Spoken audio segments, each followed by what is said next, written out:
கூற்று ஏ. மூன்றாம் நிலை தொழிலில் பொருள்கள் நேரடியாக உற்பத்தி செய்யப்பட்டால் உற்பத்தி செய்வதற்கான செயல்முறைகளில் உறுதுணையாக உள்ளது. காரணம், மூன்றாம் நிலை தொழில்களில் ஈடுபடும் மக்கள் முழுமையாக சுற்றுச்சூழலுக்கு சாதகமாக செயல்படுகிறார்கள். கூற்று ஏவும் பியும் இரண்டும் தவறா, இல்லை ஏ மற்றும் பி இரண்டும் சரி, ஆனால் ஏ ஆனது ஆருக்கு விளக்கம் தரவில்லை. ஆப்ஷன் சி ஏ சரி, ஆனால் ஆர் தவறு.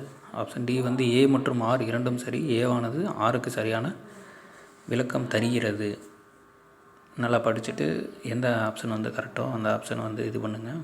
கமெண்ட் பாக்ஸில் ஆன்சராக கொடுத்துருங்க. சப்போஸ் ஆன்சரை நீங்கள் டைரெக்டாக பார்க்கணுன்னு நினச்சிங்கன்னா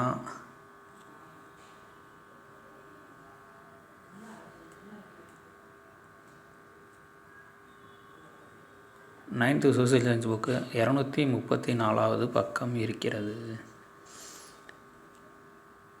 புக் எடுத்து படிங்க.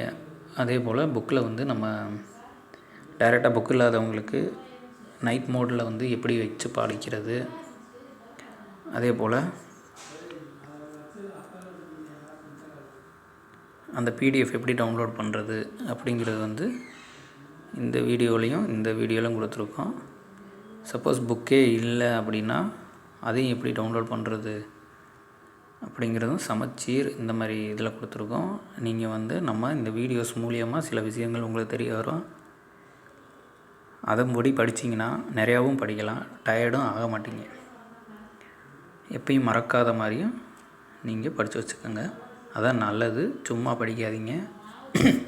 நான் ஆன்சரை சொல்லிட்டேன்னா அது உங்களுக்கு ஞாபகத்தில் கொஞ்ச நேரம் தான் நிற்கும். சப்போஸ் நீங்களே எடுத்த ஆன்சரை படிச்சிங்கன்னா தான் அது உங்களுக்கு மறக்காமல் எப்பயுமே இருக்கும். ஏன்னா டிஎன்பிசியில் நம்ம ஒரு தடவை படித்தாலே எல்லா எக்ஸாமுக்கும் எலிஜிபிள் ஆகிடுவோம். தனித்தனியாக எதுக்கும் படிக்க தேவையில்லை.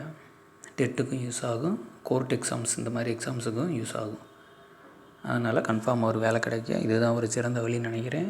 நீங்களும் அதை ஃபாலோ பண்ணி நல்லபடியாக படித்து எழுதி வேலைக்கு போகும்போது உங்களுக்கு வாழ்த்துக்கள். நன்றி ஃப்ரெண்ட்ஸ்.